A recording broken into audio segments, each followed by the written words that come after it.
करके आ, आपका ये जो मझगांव जो विधानसभा सीट है बहुत यहाँ की लोकप्रिय और आप यहाँ की जाने माने मतलब विधायिका के तौर पे जाने जाती हैं कि यहाँ की जो गरीब लोगों की जो भी है आवाज बन के आप विधानसभा में उठाते आई हैं।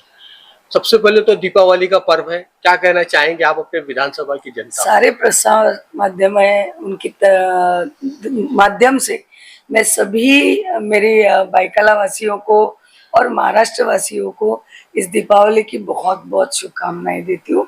ये दीपावली बहुत ही आनंदमय और सुखमय उनके लिए जाए, ये मेरी मनोकामना है। सबसे पहले सवाल मैं आपसे ये करूंगा कि अभी विधानसभा चुनाव का जो रणभेरी बज चुकी है, चुनाव मैदान में एक से एक कदमवार उम्मीदवार भाग उतर चुके हैं जी। और उसमें भी आपका भी समावेश है, तो आप क्या देखते हैं, किस तरह से देखते हैं? आपने लोकसभा भी लड़ा, बहुत बढ़िया आपको उसका एक्सपीरियंस मिला और आज वो उसका लाभ आपको यहाँ मिलेगा जरूर। मैं आपको धन्यवाद कहना चाहूंगी क्योंकि हर एक जन ये सोचता है कि मैंने लोकसभा लड़ी और हारी, लेकिन आपने ये शब्द यूज किया कि आपका बहुत बढ़िया एक्सपीरियंस रहा, ये बहुत मायने रखता है मेरे लिए। यस, हर कोई गलत चीज होती है, उसका एक एक्सपीरियंस होता है, उसमें से पॉजिटिव चीज लेना बहुत जरूरी है। और इस लोकसभा में मैं हारी नहीं हूँ, मैं पीछे रही। 12 दिन के प्रचार में मैं 3,42,000 प्लस हुई हूँ, तो एक महिला इतना कर सकती है, ये मेरे लिए बहुत इंस्पायरिंग चीज है और मैं उसी ताकत से मैं इस विधानसभा चुनाव में उतरी हूँ।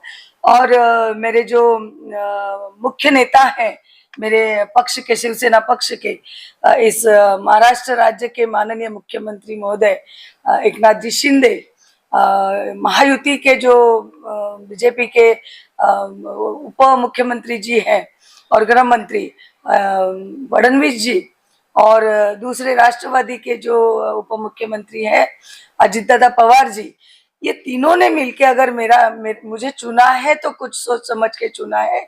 तो इस चुनौती को मैंने स्वीकार किया है, उनके विश्वास को मैंने स्वीकार किया है और उस विश्वास के बलबूते पे आगे जा रही हूँ। आप ये लोकसभा चुनाव लड़ करके एक महिलाओं के लिए एक इंस्पायरेशन बन गए, रोल मॉडल बन गए कि लोग इतना बड़ा निर्णय, इतना बड़ा वो नहीं डिसीजन नहीं ले पाते, आपने एकदम तुरंत एकदम हामी भरी और आपने जो करके दिखा दिया जो आज दुनिया के लिए एक नजीर बन गई है। नहीं, कोई बड़ी बात नहीं है, बहुत छोटी इंसान हूँ मैं। इंसान हूँ, ये सबसे बड़ी चीज है। और हर इंसान में ये खामियां होती है और अच्छाइयां भी होती है, लेकिन हम उसका रेशो अपने हाथ में होता है कि वो अच्छे बुरे का रेशो आपको थोड़ा अच्छाई का रेशो बढ़ाना और बुराई के रेशो को दबाना, ये आपके हाथ में होता है। तो वो कोशिश है। मुझे नहीं पता मैं किन लोगों के लिए आइडल हूँ। हाँ, मुझे आइडियल एमएलए करके पुरस्कार तो जरूर मिला है, लेकिन मैं ये सोचती हूँ ये मेरी it is not a full stop. ये मेरे लिए फुल स्टॉप नहीं कि मुझे अवार्ड मिला, बेस्ट स्पीच अवार्ड, उत्कृष्ट भाषण महामहिम राष्ट्रपति महोदया द्रौपदी मुर्मू जी से मिला, सर्विंग लेडी, सेवावृत्ति महिला, ये पुरस्कार भी ये साल में मिला। ऐसे 3 पुरस्कार मिले। तो पुरस्कार मिलने के लिए इंसान काम करना, ये लोक प्रतिनिधि का अंदरूनी चाह नहीं होनी चाहिए, उसको ये चाह होनी चाहिए मैं लोगों के लिए बस काम करूं। और ये काम जो है वो पुरस्कार तो मिलते रहते हैं, लेकिन जब पुरस्कार मिलता है तो जिम्मेदारी और बढ़ जाती है और वो माइलस्टोन आपके सामने जो रखे गए हैं, मैं उन तक पहुंची नहीं हूं। मैं अभी भी आदर्श आमदार नहीं हूं। मुझे पुरस्कार भले दिया गया है, मुझे आदर्श आमदार बनने की राह पे और चलना है, मुझे सेवावृत्ति महिला बनने की राह पे और चलना है। और मेरे भाषण उत्कृष्ट और कैसे हो, जिनमें सिर्फ न कि शब्दों का खेल हो, उसमें मेरी लोगों की वेदना हो, मेरे लोगों की समस्या हो और उस समस्याओं को हल करने का तरीका हो, ये मैं चाहती हूँ। आप महिलाओं के लिए विश्व परिस्थिति में लड़ने की एक प्रेरणा बन गए, इस तरह से हर परिस्थिति से लड़ा जाता है। आज आपने वो एक संदेश दिया है महिलाओं के लिए जी, इसलिए लोग महिलाएं खासकर अपना वो रोल मॉडल। एक्चुअली महिलाएं थोड़ी सी, अभी तो बहुत सारी महिलाएं बहुत एडवांस हो गई हैं और बहुत अपडेटेड रहती है, लेकिन अभी भी कई सोसाइटी में एक परसेंटेज ऐसा होता है कि वो लोग सोचती है कि अरे ये बहुत गलत हुआ, ऊपर वाले ने मुझे महिला बनाया। लेकिन आपको ये बात मैं एक दावे के साथ कह सकती हूँ कि महिला में एक सेंस एक्स्ट्रा दिया हुआ है। उस एक एक्स्ट्रा सेंस को पहचानो, आपके अंदर होता है। आप कमजोर नहीं होती हैं, आप आजू बाजू की परिस्थिति के हिसाब से अपने आप को कमजोर बनाती है। लेकिन मैं बताऊं, आजू बाजू की परिस्थिति को ही आप अगर उसका अवलोकन करें, उसका अभ्यास करें और उसमें से पॉजिटिव थिंग ले, तो आप बहुत ही स्ट्रांग बन सकती हूँ। मैं वही करती हूँ और yes, I am a strong woman. Madam, आपको दूसरी बार विधायिका का गर्व हासिल हो रहा है, आपको चुनने के लिए टिकट मिली है। किस विजन को लेके आप भाईखला विधानसभा में उतरेंगी और क्या बदलाव होगा दूसरी बार आपके विधायक बनने पर? अगर आप पहली बात तो आप ये मानते हैं कि जो पहले वाला भाईखला था और आज का भाईखला था उसमें बदलाव आया है, तो सबसे बड़ी चीज है मेरी लोगों का दिल जीतना। और वो लोगों का दिल मैं कैसे जीत सकती हूँ? एक इंसान बन के, उनकी भावनाओं को समझ के, उनकी उनकी प्रॉब्लम को समझ के, उनकी प्रॉब्लम को सरकार के सामने रख के, और वो भी बहुत ताकत से रख के। और ताकत से रख के सिर्फ लोगों की वाहवाह नहीं चाहिए, हल, उस समस्या पे हल निकाल के। तो मुझे लग रहा है कि ये दूसरी बार मौका दिया गया है। जो मैंने पहली बार से कई काम शुरू किए हैं, जो कहीं अधूरे रह गए हैं, जो साउथ मुंबई का, और स्पेशली मैं अभी जब भाईखला की हूँ तो मैं भाईखला की बात करूंगी। लेकिन मैं जैसे बोल रही हूँ, मैं इंसान हूं, तो मैं क्यों नहीं साउथ मुंबई की बात करूं? तो साउथ मुंबई का सबसे बड़ी समस्या अगर कोई है तो जो पुरानी बिल्डिंग्स है, नॉनसेंस से, ये बहुत खस्ता हालत में है। इनका रिडेवलपमेंट होना और लोगों को, मेरी लोगों को सुरक्षित घर मिलना, सुरक्षित छत मिलना बहुत जरूरी है। न्यू अमेंडमेंट पॉलिसी है, जो हाउसिंग पॉलिसी न्यू अमेंडमेंट आई है, इम्प्लीमेंट हो चुकी है। मैं थोड़ा लास्ट में हुई है तो थोड़ा उसका इम्प्लीमेंटेशन कम हुआ, लेकिन मैं पूरी पूरी ताकत से इस पॉलिसी का मैं फायदा नहीं बोलूंगी, इसका उपयोग करके मैं मेरे लोगों को अच्छा घर दिलाना चाहूंगी।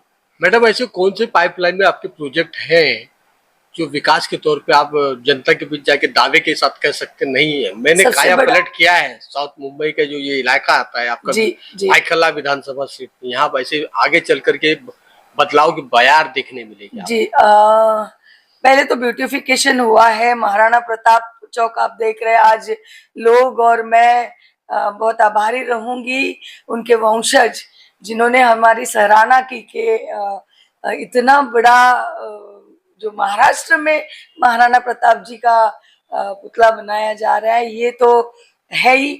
दूसरी चीज, आप पाइपलाइन की बात कर रहे हो तो मैं बताऊंगी मेरे एरिया में ब्यूटिफिकेशन हो रहा है। आज सेंट मेरी ब्रिज है जिसपे लोग चलना चाहते थे, रोज रात को वॉक करना चाहते थे, लोग नहीं कर पाते थे, लेकिन आज वो कर रहे हैं क्योंकि ब्यूटिफाइड हुआ है, सिक्योर्ड कर दिया है। पाइपलाइन में जो है वो है जो मैंने अभी कहा कि पुरानी बिल्डिंग्स जिनका मैं उनको रिडेवलपमेंट में उनको मैं नहीं करूंगी, मैं कोई बिल्डर लाके उनको नहीं दूंगी, करना उनको है, लेकिन उन तक वो बात पहुंचाना, उनको वो प्रोसीजर समझाना, और अगर उनका लैंडलॉर्ड अगेंस्ट है तो लैंडलॉर्ड के अगेंस्ट जाने में उनको किस तरह से हैंडल करना है ये उनको समझाना, और माड़ा थ्रू अगर हो रहा है रिडेवलपमेंट तो वो करना। आप एक बात समझिए कि हम जाते हैं नॉनसेंस बिल्डिंग में, हम उनसे भी तो वोट मांगते हैं, लेकिन हमारा फंड हम वहाँ यूज नहीं करते हैं। बहुत दर्द होता है मुझे कि मैं उनसे वोट मांगती हूँ और मैं फंड नहीं यूज कर सकती। तो ये एक जरिया है कि नॉनसेंस इमारत जो बिल्डिंग्स है, इनको भी अगर वो खस्ता हालत में है तो उनको भी हम इस तरह से मदद कर सकते हैं, ये न्यू पॉलिसी के हिसाब से। तो मैं वो जरूर करना चाहूंगी। और एक मेरा पाइपलाइन में है जो प्रोजेक्ट है, पायलट प्रोजेक्ट के तौर पे कह सकती हूँ। पायलट प्रोजेक्ट तो नहीं कहूंगी क्योंकि मैं पायलट उसको करना चाहूंगी ताकि लोग उस पायलट को आगे करके सब जगह बना दे। जे जैसा बड़ा कैंपस है जिसमें एक पैथोलॉजी का डिपार्टमेंट है, पूरा बंद पड़ा हुआ है। मेरी जब से मैं एमएलए बनी हूँ, विधायिका बनी हूँ, मैं मेरी मांग है कि साउथ मुंबई पूरी ड्रग्स एडिक्ट है, पूरी ड्रग्स एडिक्ट आप देखोगे तो वो कवर में आ गई हैं। और इनमें लड़कियां भी हैं, लड़के भी हैं, उम्र वाले भी हैं। तो मैंने कोशिश की पुलिस की मदद लेके, महानगर पालिका की मदद लेके, जो जिनाभाई मुर्जी राठौड़ मार्ग था, ये बहुत बड़ा अड्डा था पैडलरों का, इसको मैंने खाली कर दिया है। तो पैडलर्स कम हो गए हैं, कंज्यूम कम कर रहे हैं। लेकिन ये समाज में कहीं लोग हैं, इनको इनमें अपने आप में एक अवेयरनेस हो जाता है कि अब बस हो चुका, अब मुझे इससे हटना है। तो उनको एक हेल्पिंग हैंड चाहिए। अगर उनको कोई रिहाब में आप भेज दो तो 2 लाख 3 लाख महीना होता है, तो उनके घर वाले बेचारे पीछे हट जाते हैं, अफोर्ड नहीं कर पाते हैं। तो जे जैसे कैंपस में कहीं बिल्डिंग्स खाली पड़ी है। और मैंने एक बिल्डिंग पॉइंट आउट भी की है कि एक पैथोलॉजी का बड़ा डिपार्टमेंट है, बंद है। कोई उसको रिन्यू बांधने की जरूरत नहीं है, बिल्ड करने की जरूरत नहीं, उसको आप रिन्यूएट कर दो तो एक अच्छा रिहैब सेंटर और जे जैसा नेचुरल जो कैंपस है वो मुझे लगता है पोषक रहेगा रिहैब के लिए। और मुझे जवाब पहले सरकार में मिलता था केजीटी में नशा मुक्ति केंद्र है। मैं नशा मुक्ति नहीं चाहती हूँ, सिर्फ नशा मुक्ति से कुछ नहीं होने वाला है, समाज सुधरने वाला नहीं है। नशा मुक्त होने के बाद में उस इंसान को उतने ही रिस्पेक्ट से सोसाइटी में एक्सेप्टेंस मिलना बहुत जरूरी है। तो वो एक्सेप्टेंस अगर वो अपने पैरों पे खड़ा होता है तो जरूर मिलेगा, उसकी फैमिली से मिलेगा। तो उसका रिहैबिटेशन होना, पुनर्वसन होना बहुत जरूरी है। तो वो जो पैथोलॉजी है मैं उसको पॉइंट आउट किया है, मेरी नजर में वो है, मेरी नजर उसके ऊपर है, मैं उसको रिहैब सेंटर बनाना लास्ट प्रश्न है कि आप आज चुनाव है, चुनाव को देखते हुए मतदाताओं से क्या कहना चाहेंगे, आप क्या अपील करना चाहेंगे? मैं यही अपील करना चाहूंगी। आप सभी को पता है कि लोकसभा में मैं सिर्फ 52,000 से पीछे हूँ। हालांकि अगर आप 2014 की लोकसभा देखेंगे तो जो हारने वाले थे वो करीबन 2.25 लाख से पीछे थे। लेकिन मैंने इसको कट डाउन किया है और 12 दिन में कट डाउन किया है। कोई नैरेटिव की वजह से कहीं कहीं लोगों की मजबूरियां थी, लेकिन चुनाव के टाइम पे प्लीज आप मजबूर मत होइए।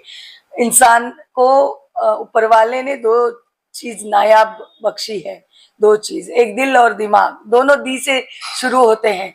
इनका उपयोग कीजिए। आप सिर्फ दिल से सोचेंगे तो आप गलत हो जाते हो, आप दिमाग से ही सोचेंगे तो गलत हो जाते हो। दिल और दिमाग का मेल करो, देखो काम करने वाला इंसान आपकी आंखों के सामने आ जाता है जब दिल और दिमाग का मेल हो जाता है। हमें तो रोड पे काम कर रहे हुए कोविड से लेके आज तक, कोविड में 2 बार पॉजिटिव हुई, घर में बैठ के नहीं, लोगों में घूम के पॉजिटिव, और घूमी माने घूमी नहीं, लोगों में काम किया है, मेरे लोगों के साथ में, शिव सैनिकों के साथ में काम किया है। तो मैं यही चाहती हूँ कि आप ध्यान रखिए इस चीज का। आपका एक वोट गलत भी साबित हो सकता है और अगर आप सही तरीके से करो तो वो सही साबित हो सकता है। 5 साल के लिए आप निर्धास्त होके